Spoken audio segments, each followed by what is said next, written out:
رسول اللہ صلی اللہ علیہ وسلم یہ آخری ایام ہے، اور رسول اللہ صلی اللہ علیہ وسلم یہاں پہ نصیحتیں بھی کر رہے ہیں اور وصیتیں بھی کر رہے ہیں۔ رسول اللہ صلی اللہ علیہ وسلم کو خود بھی اور آپ کے سامنے وہ تمام آیات گزشتہ 3 خطبات سے رکھ رہے ہیں کہ رسول اللہ صلی اللہ علیہ وسلم کو اللہ رب العزت بھی اطلاع دے رہے ہیں۔ اذا جاء نصر اللہ کی آیت بھی اتر گئی، وَلَلْآخِرَةُ خَيْرٌ لَكَ مِنَ الْأُولَىٰ، آپ کی آخرت آپ کے اس دنیا کی زندگی سے بہتر ہے۔ اِنَّكَ مَيِّتٌ، آپ فوت ہو جانے والے ہیں۔ وَمَا جَعَلْنَا لِبَشَرٍ مِّن قَبْلِكَ الْخُلْدَ أَفَإِن مِتَّ فَهُمُ الْخَالِدُونَ۔ رسول اللہ صلی اللہ علیہ وسلم کو یہ اطلاعات دی جا رہی ہیں تو رسول اللہ صلی اللہ علیہ وسلم وہ اطلاعات امت کو بھی پہنچا رہے ہیں۔ اب جب جانے کا وقت بالکل قریب ہے، یہ آخری 3 ایام ہیں جن میں رسول اللہ صلی اللہ علیہ وسلم مختلف وصیتیں کر رہے ہیں۔ ان میں سے ایک بہت اہم وصیت، موت کے حوالے سے اپنی بات کو جاری رکھیں گے، لیکن ایک نہایت اہم وصیت جو رسول اللہ صلی اللہ علیہ وسلم نے ان ایام میں کی، کہا اللہ کی لعنت ہو، لعن اللہ الیہود والنصارى اتخذوا قبور انبیائہم مساجد۔ اللہ کی لعنت، اور صرف لعنت کے الفاظ نہیں ہیں، دوسری روایت میں قاتل اللہ، اللہ ان کو ہلاک کرے، یہودیوں اور عیسائیوں کو اتخذوا قبور انبیائہم مساجد۔ اللہ کی لعنت ہو یہودیوں اور عیسائیوں پہ۔ کون لعنت ڈال رہا ہے؟ رسول اللہ صلی اللہ علیہ وسلم۔ اور کس وقت ڈال رہے ہیں؟ جب دنیا سے جانے کا وقت قریب ہے۔ رسول نبی رحمت ہے۔ ایک فلسفہ تو بیان کیا جاتا ہے رحمت للعالمین ہے، رحمت للعالمین ہے، بے شک ہیں، لیکن دوسری بات نہیں بیان کی جاتی کہ توحید کے اوپر اور شرک کے خلاف جو اقوال ہیں وہ کیسے ہیں۔ اللہ کی لعنت ہو یہودیوں اور عیسائیوں پہ کہ جنہوں نے اپنے نبیوں کی قبروں کو مسجد بنا دیا اور ان کے اوپر جا کے سجدے کرنا شروع کر دیے۔ اللہ ان کو ہلاک کرے، ان کا بیڑا غرق کرے۔ اے میری امت کے لوگوں، میری قبر کو مسجد نہ بنانا، میری قبر کے اوپر سجدے نہ کرنا۔ رسول اللہ صلی اللہ علیہ وسلم کی پوری زندگی کا خلاصہ اور نچوڑ ہے یہ آخری ایام، اور رسول اللہ صلی اللہ علیہ وسلم کی پوری زندگی اس بات میں گزری ہے کہ وہ لوگوں کو لوگوں کی عبادت سے نکال کر ایک اللہ کی عبادت کی طرف لے کے گئے ہیں پوری زندگی۔ کیا کسی نبی کو یہ زیبا دیتا ہے کہ وہ لوگوں کو کہے کہ فلاں کی عبادت چھوڑ دو، فلاں کی عبادت چھوڑ دو، فلاں کی پوجا چھوڑ دو اور میری عبادت کرنا شروع کر دو؟ نبیوں کو یہ زیب دیتا ہے کہ وہ لوگوں کو یہ کہے، اور یہ قرآن کی آیات کا خلاصہ ہے کہ لوگوں کی عبادت چھوڑ کر کس ایک کی عبادت ہونا چاہیے؟ اللہ کی۔ سجدہ ہو، روزہ ہو، نظر ہو، نیاز ہو، رکوع ہو۔ ہمارے لوگوں نے اس حدیث کے اوپر بھی غور نہیں کیا۔ پھر ایک حدیث ہوتی یہی، رسول اللہ صلی اللہ علیہ وسلم دنیا سے جا رہے ہیں، یہ وصیتیں ہیں، جاتے وقت کے جو الفاظ ہوتے ہیں۔ ویسے تو رسول اللہ کی پوری زندگی کی باتیں دین ہیں، لیکن وصیت کے اندر اور نصیحت میں کچھ فرق ہوتا ہے۔ آپ جب اپنی اولاد کو وصیت کرتے ہیں تو گویا آپ اس کے اوپر فرض کر دیتے ہیں، اور جب نصیحت کرتے ہیں تو اگلے کے اوپر ڈیپینڈ کرتا ہے وہ اس کو قبول کرے نہ کرے، یہ اس کی مرضی کے اوپر منحصر ہوتا ہے۔ رسول اللہ صلی اللہ علیہ وسلم یہاں پہ امت کو وصیتیں کر رہے ہیں، اور یہی جملہ ہی کافی تھا قبر پرستی، بت پرستی، حجر پرستی، شجر پرستی کو سمجھنے کے لیے۔ لیکن رسول اللہ صلی اللہ علیہ وسلم نے اپنی پوری زندگی میں اس چیپٹر کو اس طرح بیان کیا کہ قبروں پہ مجاور بن کے نہ بیٹھنا۔ ایک بات یہ تھی کہ قبروں کو سجدہ گاہ نہیں بنانا، ایک یہ ہے کہ قبروں کے اوپر مجاور بن کے نہیں بیٹھنا۔ یہاں پہ بھی بات بس نہیں کی، قبروں کو پختہ نہ کرنا، قبروں کو پکا نہ کرنا۔ یہ بات بھی اگر لوگوں کو سمجھ نہ آئے تو حضرت علی کو حکم دیا، حکم، علی کھڑے ہو جاؤ، جی اللہ کے رسول، جاؤ جزیرت العرب میں چل چلاؤ کا موسم ہے، جاؤ اب جزیرت العرب میں قبروں کا معائنہ کر کے آؤ۔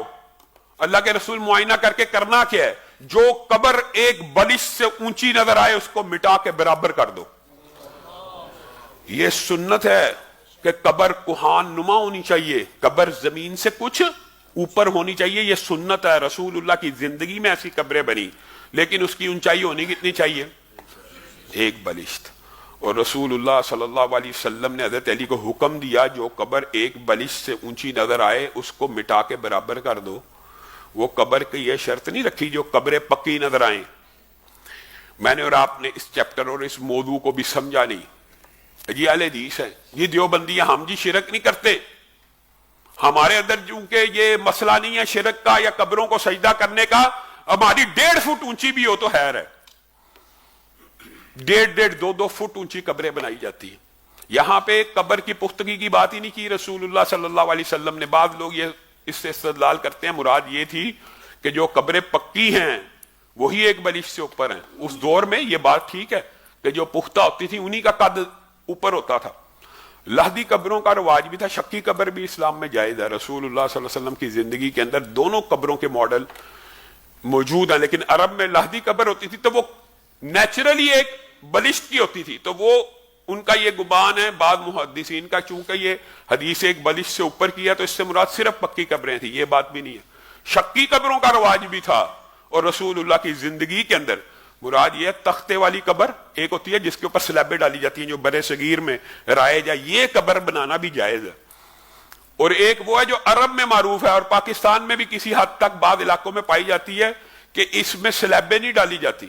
اس کے اندر قبر کھود کے ایک بغل بنائی جاتی ہے اور اس کے اندر میت کو ڈال کے مٹی پوری کی پوری ڈال دی جاتی ہے. تو وہ بغل کا جو عمومی سائز ہوتا ہے وہ ایک بلشت ہوتا ہے. تو وہ قبر ایک بلش سے اوپر ہوتی ہی نہیں جو تختوں والی نہ ہو. ہاں تختے والی قبر کا جب آپ 1.5 2 فٹ نیچے میت کو ڈالتے ہیں تو پھر لامحالہ مٹی کتنی اوپر جائے گی؟ 1.5 2 فٹ جائے گی. تو یہ بات جو ہے رسول اللہ صلی اللہ علیہ وسلم سمجھا رہے ہیں حضرت علی کو کہ ایسی قبر کی بھی اجازت موجود نہیں ہے. اور اس کی وجہ کیا؟ اس کی وجہ بھی اس قبر کو سجدہ گاہ بننے سے بچانا. اس کی وجہ سن لیں. بعض لوگوں کو یہ بات سمجھ نہیں آتی. یہ دیکھ میں نے آپ کے سامنے پہلے بھی ایک مرتبہ یہ سروے رکھا تھا. ابھی آپ انٹرنیٹ اٹھائیے, آپ وہاں پہ لکھیے معروف مزارات کی تعداد کتنی ہے, آپ حیران رہ جائیں گے. اس وقت اسلامی دنیا میں معروف جو مزارات ہیں ان کی تعداد 20,000 سے زائد ہے. 20,000. یہ بڑے بڑے مزارات کی بات ہو رہی ہے. یہ چھوٹی قبروں کی, چھوٹے آستانوں کی بات نہیں ہو رہی ہے, درباروں کی بات ہو رہی ہے. بڑے بڑے 20,000 سے زائد ہے. صرف کہاں پہ؟ امت محمدیہ میں. جس نبی نے یہ نصیحت اور وصیت کی کہ ایک بلشت اوپر اونچی جو قبر نظر آئے اس کو مٹا دو, ان کی امت میں 20,000 قبریں ہیں. اللہ کے بندو ذرا غور کرو, ذرا غور کرو. اس زمین کی پشت کے اوپر کتنے نبی گزرے ہیں؟ 1 لاکھ سے زائد تو گزرے ہیں نا. 24,000 40,000 اس تعداد کی بات چھوڑی, 1 لاکھ سے اوپر گزرے ہیں. بتائیے ان 1 لاکھ انبیاء میں سے کتنوں کی قبر معلوم اور معروف ہے؟ 1 لاکھ نبی گزرے ہیں. اور اگر قبر پرستی کی اور قبر کی اسلام میں کوئی اہمیت ہوتی تو اللہ رب العزت اپنے نبیوں کی قبروں کو محفوظ فرماتے اور معروف فرماتے اور لوگوں کو اس کی اطلاع پہنچاتے. زمین کی پشت کے اوپر کوئی امتی کتنا مرضی بڑا ہو جائے نبیوں کا مقابلہ نہیں کر سکتا. اور صرف رسول اللہ کی بات نہیں ہے, سابقہ انبیاء کا بھی کوئی امتی, کسی نبی کا امتی کسی نبی کا مقابلہ نہیں کر سکتا. کہاں ہیں قبریں انبیاء کی؟ آپ نے تو خود امتیوں کی بنا لی اور محفوظ کیا کہ معروف کیا کہ یہ معلوم ہونی چاہیے یہ اتنے بڑے ولی اللہ تھے, یہ پیر تھے. اللہ نے جن کو چنا, اللہ نے جن کو سب سے بڑا بنایا اور جن کے دلوں کو تقوی کے لیے ٹٹول کر جن کے سروں کے اوپر نبوت کے تاجوں کو سجایا, اللہ تعالیٰ نے ان کی قبروں کو لوگوں کی نظروں سے غیر معروف کر دیا, غیر معلوم کر دیا. حالانکہ صحیح حدیث کے الفاظ ہیں زمین کی پشت کے اوپر ایک ہی کلاس ہے, ایک ہی کلاس کے بارے میں حدیث ہے. ہاں فضائل ہو سکتے ہیں لیکن ایک ہی کلاس ہے, وہ نبیوں کی کلاس ہے کہ جن کے بارے میں رسول اللہ صلی اللہ علیہ وسلم نے فرمایا کہ زمین کو اللہ نے حکم دیا کہ تمہارے اوپر نبیوں کے جسموں کو کھانا حرام کر دیا گیا.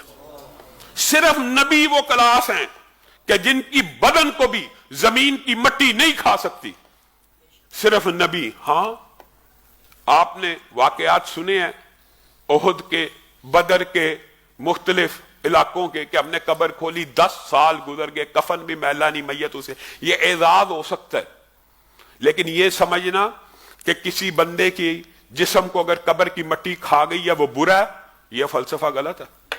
اور یہ سمجھنا کہ اس کو نہیں کھایا تو یہی ولی اللہ ہے، یہ کنسیپٹ بھی غلط ہے. یہ اعزاز ضرور ہے، یہ اللہ کی طرف سے عطا ضرور ہے، لیکن یہ اسپیشلٹی اور یہ خصوصیت صرف نبیوں کی ہے. اب آپ ذرا غور کریں، جن نبیوں کے جسموں کو قبر کی مٹی بھی نہیں کھا سکتی، ان نبیوں کی قبروں کو بھی اللہ رب العزت نے لوگوں کی نگاہوں سے اوجھل رکھا ہے. آپ حیران رہ جائیں گے، حیران رہ جائیں گے.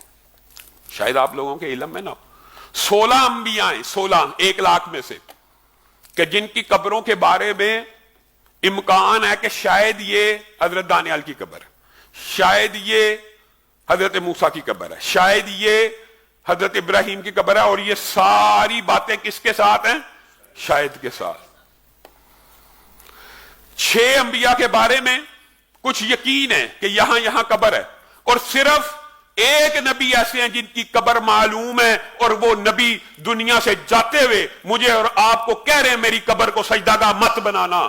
میری امت کے اوپر سجدوں کو حرام کر دیا گیا غیر اللہ کے لیے. ہاں، میری امت میں اگر سجدہ جائز ہوتا تو میں بیویوں کو حکم دیتا کہ اپنے خامدوں کو سجدہ کر دو، کہ یہ دن رات محنت مزدوری کر کے تمہیں بھی تمہارے بچوں کو پالتے ہیں، تمہارے حقوق کو ادا کرتے ہیں. اگر میں حکم دیتا اس امت میں سجدے کی اجازت ہوتی تو کس کی ہوتی؟ خامد کو ہوتی. جب یہ حدیث بعض لوگوں کے سامنے رکھی جاتی ہے اور کہا جاتا ہے کہ سجدہ بہت بڑا ظلم ہے غیر اللہ کے لیے، آگے سے کہتے ہیں اللہ نے حکم دیا تھا فرشتوں کو کہ آدم کو سجدہ کرو. یہ دلائل ہیں، سجدے کی دلیل ہے کہ بھائی قبر پہ سجدے مت کیا کرو، شرک ہے. یار آدم کو بھی تو سجدہ کیا تھا فرشتوں نے. ایک بات یاد رکھیے گا، بات آئی ہے ضمنی طور پہ تو سمجھ لیجئے. آدم کو جو سجدہ اللہ رب العزت نے کروایا ہے وہ عبادت کا سجدہ کہ تعظیم کا سجدہ ہے؟ اشرف المخلوقات ماننے کا سجدہ ہے کہ عبادت کا سجدہ ہے؟ اشرف المخلوقات تھے، آدم کو پیدا کیا اور فرشتوں کو یہ بات سمجھائی کہ تم سے افضل مخلوق پیدا کر دی گئی ہے، تعظیم کرو، احترام کرو، اکرام کرو. اسی لیے انسان عبادت کرتا ہوا فرشتوں سے بھی افضل ہو جاتا ہے، اور اگر نافرمانی کرے تو ابلیس سے بھی بدتر ہو جاتا ہے، ابلیس سے بھی بدتر ہو جاتا ہے. جو بڑکاتا بندہ اس سے بھی بدتر ہو جاتا ہے، اور جو کبھی سجدوں سے سر نہیں اٹھاتے پوری زندگی، انسان ان سے بھی افضل ہو سکتا ہے. جی ہاں، اعمال کی وجہ سے. اور پھر فرشتوں کا سجدہ کیا دلیل بنتی ہے انسانوں کا سجدہ کرنے کی؟ پھر کہتے ہیں حضرت یوسف کو ان کے ماں باپ نے سجدہ کیا تھا، وہ سجدہ بھی کیا عبادت کا تھا کہ تعظیم کا تھا؟ اور پھر یہ سابقہ امتوں کے لیے اگر تعظیماً سر کو جھکانا، تعظیماً عبادتاً نہیں، روا بھی تھا، تو امت محمدیہ کے اندر جب دین کو کامل اور مکمل کر دیا گیا اور اسلام کو تمہارے لیے دین چن لیا گیا، اس دین اسلام میں اس تعظیم کے سجدے کو بھی حرام قرار دے دیا گیا. حرام ہے.